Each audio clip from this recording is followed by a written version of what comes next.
Hello guys, welcome back to Tech Josh channel. आप सभी का अपने चैनल में एक बार फिर से स्वागत करते हैं एक नई अपडेट के साथ।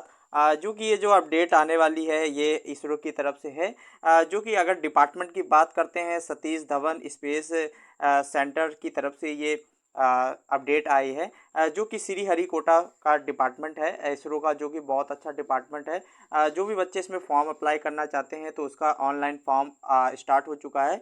इसका जो अपडेट आया था 26/4/2023 को इसका नया अपडेट आया था। एडवर्टीजमेंट नंबर की बात करते हैं SDCS हरी सैस RMT 02/2023, यानी कि इसकी जो स्टार्टिंग डेट है तो 26/4/2023 से ये फॉर्म स्टार्ट हो गया है।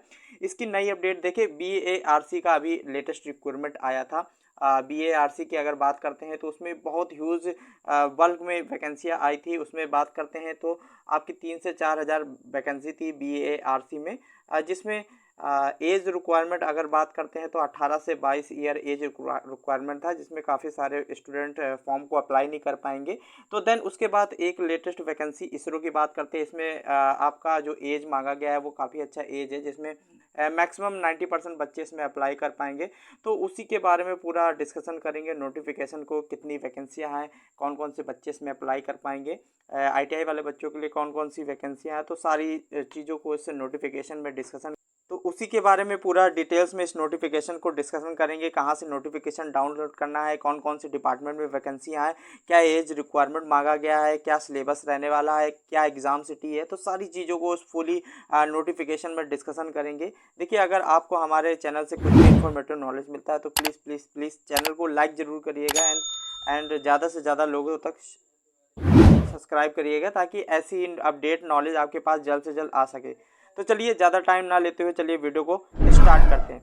देखिए देखिए बात करते हैं नेम ऑफ द पोस्ट की। जो पहले नंबर पे आपकी पोस्ट है तो उसकी अगर बात करते हैं, पोस्ट टेक्निकल असिस्टेंट लेवल 7 की, जिसमें आपको पे ग्रेड लेवल 7 का दिया जाएगा। जिसमें अगर सैलरी की बात करते हैं तो 44,900 से लेके 1,44,000 रुपये तक आपको सैलरी प्रोवाइड किया जाएगा। जो कि अगर डिपार्टमेंट की बात करते हैं, अगर एसेंशियल क्वालिफिकेशन की बात करते हैं तो कौन से डिपार्टमेंट में क्या क्या क्वालिफिकेशन मांगी गई है। तो देखिए आपका जिसमें पोस्ट कोड की बात करते हैं तो 02 आपका पोस्ट कोड रहने वाला है।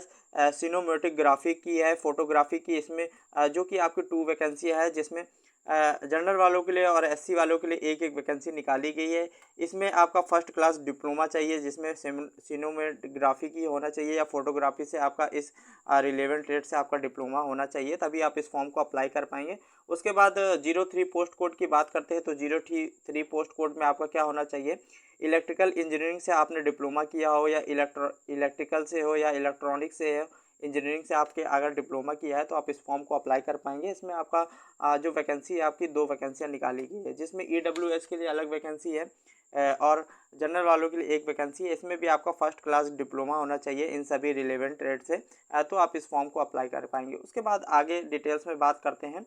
देखिए पोस्ट कोड की अगर 04 पोस्ट कोड की बात करते हैं तो आपका इलेक्ट्रॉनिक्स कम्युनिकेशन इंजीनियरिंग से आपका डिप्लोमा होना चाहिए। जिसमें जो टोटल पोस्ट वैकेंसी है आपकी 2 वैकेंसी है, जिसमें जनरल वालों के लिए एक है, SC ST वालों के लिए एक है। इसमें भी आपका first class diploma electronics communication engineering से होना चाहिए, ठीक है। उसके बाद 05 पोस्ट कोड की बात करते हैं तो 05 पोस्ट कोड में आपका क्या रिक्वायरमेंट मांगा गया है। इसमें जो मांगा गया है, इलेक्ट्रॉनिक्स इंस्ट्रूमेंटेशन इंजीनियरिंग से आपका डिप्लोमा होना चाहिए, जिसमें एक पोस्ट है। इसमें भी आपका डिप्लोमा इस कैटेगरी में होना चाहिए, तभी आप अप्लाई कर पाएंगे। 06 की बात करते हैं, मैकेनिकल इंजीनियरिंग है, इसमें भी आपका सेम डिप्लोमा होना चाहिए फर्स्ट क्लास का। उसके बाद बात करते हैं नेम ऑफ द पोस्ट की, साइंटिफिक असिस्टेंट लेवल 7 की। तो इसमें जो पोस्ट कोड निकाला गया है आपका 07 की, इसमें कंप्यूटर साइंस की पोस्ट है, जिसमें 3 वैकेंसियाँ हैं। जनरल वालों के लिए एक है, SC वालों के लिए एक है, EWS वालों के लिए एक है। जिसमें फर्स्ट क्लास आपको BSc विद कंप्यूटर साइंस से होना चाहिए, तभी आप इस फॉर्म को अप्लाई कर पाएंगे। उसके बाद 08 पोस्ट कोड की बात करते हैं, आपका फिजिक्स की पोस्ट है, जिसमें 2 वैकेंसियाँ हैं। इसमें भी आपका फर्स्ट क्लास BSc होना चाहिए फिजिक्स के, तो भी आप इस फॉर्म को अप्लाई कर पाएंगे। उसके बाद 09 पोस्ट कोड की बात करते हैं, प्लेस ऑफ पोस्टिंग BRLS कि आपकी उड़ीसा ये एक इसका अलग एक डिपार्टमेंट है, उसकी तरफ से वैकेंसी निकाली गई है, जिसमें फिजिक्स की जैसे आपका पोस्ट कोड ऊपर था 08, उसी की वैकेंसी है। इसमें भी आपका first class BSc department BSc से होना चाहिए, तो ही आप इस फॉर्म को जो कि देखिए इनका जो डिपार्टमेंट है वो उड़ीसा का है। तो एक इसका एक सेक्टर है जैसे, तो उसी के ब्रांच से आपका ये रिक्वायरमेंट निकाला गया है। देखिए आपको जब भी आप फॉर्म अप्लाई करेंगे तो आपको पोस्ट कोड ज़रूरी से ज़रूर याद रखना होगा, क्योंकि देखिए फिजिक्स में ऊपर में जो 08 का पोस्ट कोड था उसमें 2 वैकेंसियाँ हैं, और 09 के पोस्ट कोड में 1 वैकेंसी है। तो अगर आप ऊपर वाले 08 का पोस्ट कोड डालेंगे तो आपको 2 वैकेंसी में फ़ाइट करनी होगी, अगर आप 09 का पोस्ट कोड डालेंगे तो 1 वैकेंसी में फ़ाइट करनी होगी। उसके बाद बात करते हैं name of the post library assistant की, जिसमें आपको लेवल 7 का पे ग्रेड प्रोवाइड किया जाएगा। इसमें जो वैकेंसी है देखिए लाइब्रेरी असिस्टेंट ए की, जिसमें 2 वैकेंसियाँ हैं। जनरल वालों के लिए 1 है, एससी वालों के लिए 1 है। इसमें भी आपको ग्रेजुएशन होना चाहिए विथ फर्स्ट क्लास से होना चाहिए। फर्स्ट क्लास इसमें मास्टर डिग्री वाले भी अप्लाई कर पाएंगे, जिसमें library science library information science से आपका मास्टर डिग्री होनी चाहिए, तो भी आप इस फॉर्म को अप्लाई कर पाएंगे। देखिए ये कुछ एसेंशियल क्वालिफिकेशन थी, वो उनके बारे में डिस्कशन कर दिया। तो अब बात करते हैं लेवल 3, जिसमें आईटीआई वाले बच्चे अप्लाई कर पाएंगे। तो मेनली इस वैकेंसी के लिए क्या क्वालिफिकेशन चाहिए होगी, तो उसमें देखिए जो अगर post name of the post की बात करते हैं तो टेक्नीशियन बी की पोस्ट है, जिसमें आपको लेवल 3 का पे ग्रेड प्रोवाइड किया जाएगा। 21,700 से लेके आपको लगभग 70,000 रुपये तक प्रोवाइड किए जाएंगे। लेकिन ये जो आपका पे ग्रेड इसमें दिखाया गया है, ये आपका बेसिक पे ग्रेड होगा, यानी कि इस पे आपको सारे अलाउंसेस प्रोवाइड किए जाएंगे, यानी कि आपकी जो सैलरी लगभग होने वाली है वो 30,000 प्लस आपकी सैलरी प्रोवाइड किया जाएगा। ठीक है, स्टार्टिंग सैलरी ये रहेगी। उसके बाद देखिए अगर पोस्ट कोड की बात करते हैं तो आपकी 11 पोस्ट कोड है, जिसमें आपका केमिकल से रसायन से मतलब पोस्ट निकाली गई है। उसमें आपकी जो वैकेंसी है आपकी 10 वैकेंसी रहने वाली है। इसमें जनरल वालों के लिए 5 है, ओबीसी वालों के लिए 3 है, और ईडब्ल्यूएस के लिए 2 वैकेंसी निकाली गई। इसमें जो आपका एसेंशियल क्वालिफिकेशन मांगा गया, एसेंशियल क्वालिफिकेशन की बात करते हैं तो आपका एसेंशियल क्वालिफिकेशन आपका 10+2 होना चाहिए, प्लस आपका आईटीआई कंप्लीट होना चाहिए। अगर आपने अभी आईटीआई कंप्लीट किया है तो भी आप इस फॉर्म को अप्लाई कर सकते हैं, या तो फिर आपने आईटीआई प्लस अप्रेंटिस किया है तो भी आप इस फॉर्म को अप्लाई कर सकते हैं। अदरवाइज़ आपने डायरेक्ट अगर अप्रेंटिस किया है तो भी आप इस फॉर्म को अप्लाई कर सकते हैं। ठीक है, तो इसमें आपको अगर जिन्होंने फ्रेशर से आईटीआई अभी कंप्लीट ही किया है तो वो भी इस फॉर्म को ईजिली अप्लाई कर सकते हैं। उसके बाद बात करते हैं 12 नंबर पोस्ट कोड की। तो इसमें एक वैकेंसी आपकी निकाली गई है, जो कि पीसीआर यूनिट से है। तो इसका भी एक इसरो का ही एक यूनिट है, इसकी तरफ से एक वैकेंसी निकाली गई है। इसमें भी आपका सेम है, आईटीआई प्लस अप्रेंटिस होना चाहिए, या तो 10+ आपके पास आईटीआई होना चाहिए तो भी आप अप्लाई कर सकते हैं, या डायरेक्ट आपने अप्रेंटिस किया है तो भी आप अप्लाई। इसके बाद अदर ट्रेड की बात करते हैं इलेक्ट्रीशियन की। तो इलेक्ट्रीशियन की आपकी 6 वैकेंसी रहने वाली है, जिसमें जनरल वालों के 3 है, ओबीसी वालों के लिए 2 है, और ईडब्ल्यूएस के लिए 1 है। इसमें भी आपका सेम क्राइटेरिया है, आईटीआई 10+ आईटीआई या आपने किया हो। उसके बाद इलेक्ट्रीशियन से है, ये भी आपका पीसीआर से एक यूनिट से वैकेंसी है। देखिए इन दोनों पोस्ट कोड में आप जब भी फॉर्म अप्लाई करेंगे, फिर से मैं बता देता हूँ, 0 आपको पोस्ट कोड हमेशा याद रखना पड़ेगा, तभी आप फॉर्म को अप्लाई करिए। कि अगर आप इस पोस्ट कोड के लिए फ़ाइट करना चाहते हैं तो आप 13 नंबर पोस्ट कोड डालेंगे। अगर आप इस पोस्ट कोड से अप्लाई करना चाहते हैं तो 14 नंबर पोस्ट कोड, जो कि आपकी जो वैकेंसी है दोनों इलेक्ट्रीशियन से निकाली गई हैं, तो लेकिन अलग अलग डिवीज़न में है। ठीक है, तो आप इस चीज़ को ध्यान रखिएगा जब भी फॉर्म अप्लाई करेंगे। उसके बाद बात करते हैं फिटर की। तो फिटर का 15 नंबर पोस्ट कोड आपका रहने वाला है, जिसमें आपकी फिटर की वैकेंसी निकाली गई है। इसमें अगर टोटल वैकेंसी की बात करते हैं तो आपका 17 पोस्ट निकाली गई है, जो कि जनरल वालों के लिए 8 वैकेंसी है, ओबीसी वालों के लिए 6 है, और बैकलॉग की 1 वैकेंसी है। ईडब्ल्यूएस के लिए 3 वैकेंसी है। इसमें भी आपका सेम एसेंशियल क्वालिफिकेशन मांगा गया है, आपके पास 10th होना चाहिए, प्लस आपने आईटीआई किया हो, यानी कि 10th प्लस आईटीआई होना चाहिए। उसके बाद आपका अगर आपने 10th प्लस आईटीआई नहीं है, अगर आपने आईटीआई प्लस अप्रेंटिस किया है तो भी आप फॉर्म को अप्लाई कर पाएंगे, या डायरेक्ट आपने अप्रेंटिस किया है तो भी आप इस फॉर्म को अप्लाई कर पाएंगे। उसके बाद देखिए 16 नंबर पे बात करते हैं, फिटर की ही वैकेंसी है जो कि पीसीआर यूनिट से निकाली गई है। इसमें भी आपका एसेंशियल क्वालिफिकेशन सेम रहने वाला है, बस आपकी पोस्ट जो रहेगी वो 2 पोस्ट निकाली गई है, जिसमें जनरल वालों के लिए 1 है, ईडब्ल्यूएस वालों के लिए 1 वैकेंसी है। ठीक है, आपका एसेंशियल क्वालिफिकेशन सेम रहने वाली है। उसके बाद मशीनिस्ट की बात करते हैं तो मशीनिस्ट में भी आपका एसेंशियल क्वालिफिकेशन सेम रहने वाली है, बस आपका ट्रेड मशीनिस्ट होना चाहिए तो भी आप इस फॉर्म को अप्लाई कर पाएंगे। उसके बाद अगर बात करते हैं 18 नंबर पोस्ट कोड की, जिसमें आपकी इलेक्ट्रॉनिक्स मैकेनिक्स की पोस्ट निकाली गई है, जिसमें आपकी 13 पोस्ट हैं। इसमें भी आपका सेम क्वालिफिकेशन रहने वाला है। जो वैकेंसी जनरल वालों के लिए 6 वैकेंसी है, ओबीसी वालों के लिए 5 है, बैकलॉग की 1 वैकेंसी निकाली गई। उसके बाद बात करते हैं डीजल मैकेनिक की, तो इसमें भी आपकी 3 पोस्ट निकाली गई है। इसमें भी आपका एसेंशियल क्वालिफिकेशन सेम रहने वाला है, 10+ ITI किया हो और या तो ITI प्लस अप्रेंटिस आपकी कंप्लीट हो, तो आप डीजल मैकेनिक से अगर आपने किया है ट्रेड से तो आप अप्लाई कर सकते हैं। इसमें आप NCVT से आपका ITI कंप्लीट होना चाहिए तो भी आप इस फॉर्म को अप्लाई कर पाएंगे।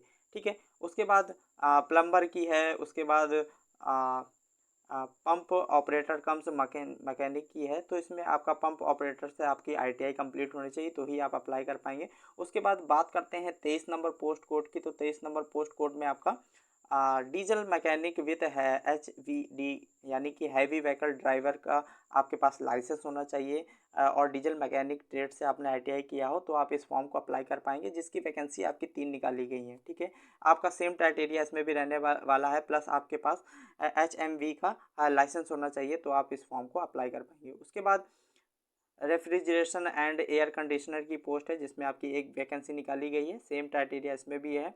उसके बाद बात करते हैं पोस्ट कोड की, नेम ऑफ द पोस्ट की, ड्राफ्टमैन बी, जिसमें आपको लेवल 3 का पे ग्रेड प्रोवाइड किया जाएगा। इसमें भी आपका 25 नंबर पोस्ट कोड की बात करते हैं तो आपका सिविल से आप अगर आपने ITI किया है तो आप इस फॉर्म को अप्लाई कर पाएंगे, जिसमें 2 पोस्ट निकाली गई है, जिसमें आपका 10+ ITI होना चाहिए।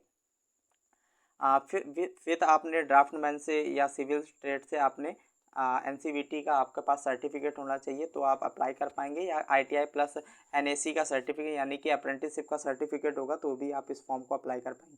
उसके बाद सेम आपका क्राइटेरिया इसमें भी रहने वाला। 26 नंबर पोस्ट कोड की बात करते हैं तो मैकेनिकल की, इसमें भी आपका सेम ITI होना चाहिए मैकेनिकल ट्रेड से, जिसमें आपकी 1 वैकेंसी निकाली गई। उसके बाद कुछ और सम इम्पोर्टेंट चीज़ों के बारे में डिस्कशन करते हैं, क्या क्या इंपॉर्टेंट चीज़ें बताई गई हैं। देखिए उसके बाद बात करते हैं एज की, अगर बात करते हैं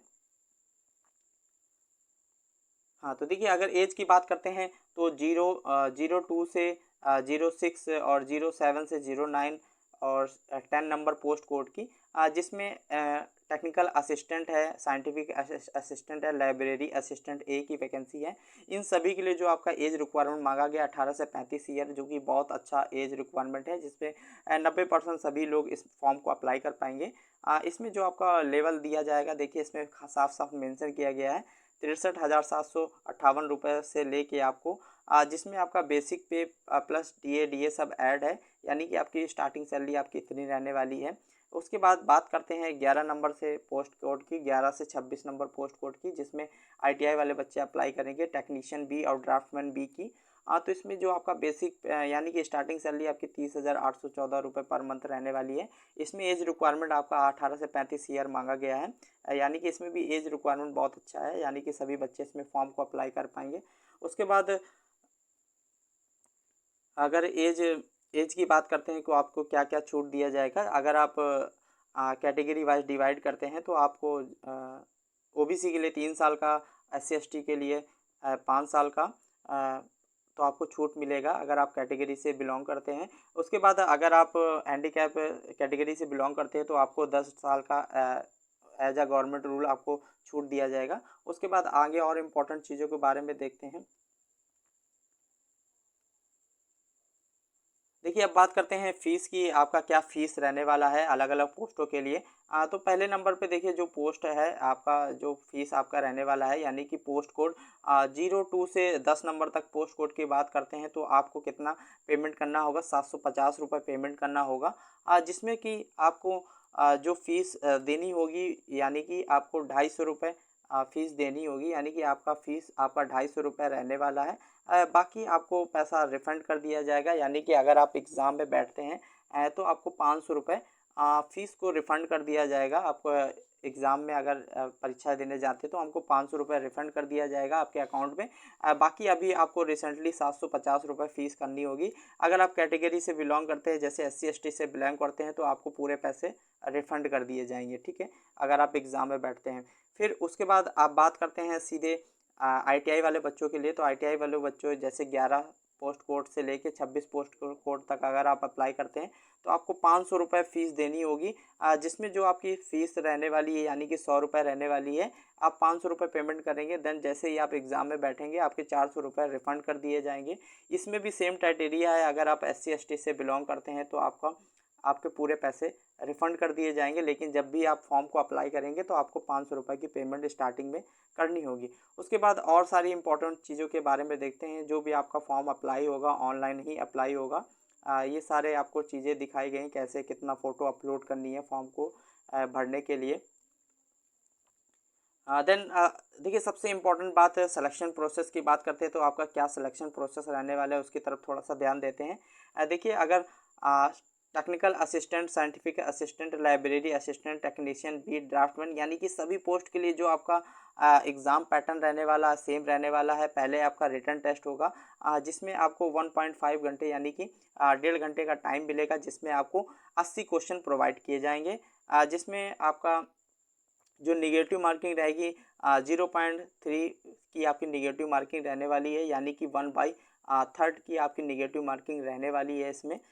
तो उसके बाद आपका जब आप इस परीक्षा को दे देंगे तो उसके बाद अगर आपका उसमें लिस्ट में नाम आता है तो आप शॉर्ट लिस्टेड होते हैं, तो आपको स्किल टेस्ट के लिए बुलाया गया, जो स्किल टेस्ट है आपका 100 नंबर का रहने वाला है, जो कि आपका क्वालिफाइंग नेचर का रहने वाला है, जो कि अगर आप एग्ज़ाम निकाल लेते तो मेनली फाइट आपकी रिटन एग्ज़ाम में रहने वाली है। उसके बाद देखिए, इन्होंने स्किल टेस्ट को थोड़ा सा डिफाइन किया है, कितने नंबर का स्किल टेस्ट रहने वाला है, यानी कि आपको 100 में से 50 नंबर, अगर आप जनरल से बिलोंग करते हैं तो आप 100 में से 50 नंबर मिनिमम आपको लाने होंगे। अगर आप OBC SC ST से बिलोंग करते हैं तो आपको 100 में से 40 नंबर कंपलसरी लाने होंगे, तो भी आप इस फॉर्म को क्वालिफाई कर पाएंगे। उसके बाद रिटन एग्ज़ाम की अगर बात करते हैं तो 32, देखिए अगर आप 32 नंबर लाएंगे तो कोई फ़ायदा नहीं, क्योंकि इसमें सभी बच्चे फाइट करेंगे। इसमें आपको मैक्सिमम से मैक्सिमम नंबर लाने होंगे रिटन एग्ज़ाम में, क्योंकि फाइनली सिलेक्शन आपका इसी से होगा, ठीक है। उसके बाद कुछ और इम्पोर्टेंट चीज़ों के बारे में देखते हैं, क्या क्या इंपॉर्टेंट चीज़ें बताई गई हैं। देखिए, अब बात करते हैं आपका परीक्षा केंद्र कहाँ का रहने वाला है। तो इसमें लगभग सभी स्टेट में आपका सिलेक्शन है। आंध्र प्रदेश है, असम है, बिहार है, चंडीगढ़ है, नई दिल्ली है, जैसे सभी स्टेट में है। जो भी आपका नियरेस्ट पड़ रहा है आप उस इस स्टेट में आप अपना सेंटर डाल सकते हैं। आपको 3 सेंटर सेलेक्ट करने का मौका मिलेगा। आप उनमें से किसी भी 3 सेक्टर जो आपके सबसे नज़दीकी पड़ रहे होंगे सेंटर, आप उसको फिल कर लीजिएगा, तो वहाँ का आपका एग्ज़ाम सेंटर होगा, ठीक है। उसके बाद और इम्पॉर्टेंट चीज़ देखिए, इनकी ऑफिशियली वेबसाइट है www.sar.gov.in, ये इसकी ऑफिशियली वेबसाइट है। अगर बात करते हैं फॉर्म स्टार्टिंग की, तो आपकी 26/4/2023 से फॉर्म स्टार्ट हो चुका है, यानी कि, और लास्ट डेट आपकी 16/5/2023 रहने वाली है, ठीक है। उसके बाद ये सारी चीज़ें थी। देखिए, सिलेबस की बात करते हैं तो सिलेबस का एक मैंने पर्टिकुलर वीडियो बना दिया है, उसका लिंक मैं डिस्क्रिप्शन में दे दूंगा। अगर आपने उस वीडियो को नहीं देखा है तो आप उस वीडियो को देख सकते हैं। इसमें आपका 80 नंबर का क्वेश्चन रहेगा। और देखिए, अभी इसकी एक वैकेंसी और आई थी, IPRC की वैकेंसी की आई थी। अगर आपने उस फॉर्म को भी नहीं भरा तो जल्द से जल्द उस फॉर्म को भर सकते हैं, उसका लिंक भी मैं डिस्क्रिप्शन में दे दूँगा। कैसे फॉर्म को फिलअप करना है उसका वीडियो मैंने अपडेट कर दिया है। देखिए, इसका भी वीडियो मैं कल अपडेट कर दूंगा कि इस फॉर्म को कैसे अप्लाई करना है, क्या क्या प्रोसेस रहने वाला है। तो सारी चीज़ों को उस वीडियो के माध्यम से डिस्कशन करेंगे। तो देखिए, इसमें जितना भी इम्पोर्टेंट चीज़ें था सबको मैंने डिस्कशन कर दिया है। अगर आप कोई भी इन्फॉर्मेशन मिस हो गई है तो आप कमेंट में मुझसे पूछ सकते हैं, मैं कोशिश करूँगा उन सभी का रिप्लाई देने के लिए। तो बाकी सारी चीज़ों को मैंने डिस्कशन कर दिया है। तो देखिए, अगर हमारे चैनल से कुछ भी इन्फॉर्मेटिव नॉलेज मिलता है तो प्लीज़ चैनल को लाइक एंड सब्सक्राइब जरूर करिएगा। Thank you watching my video. Thank you.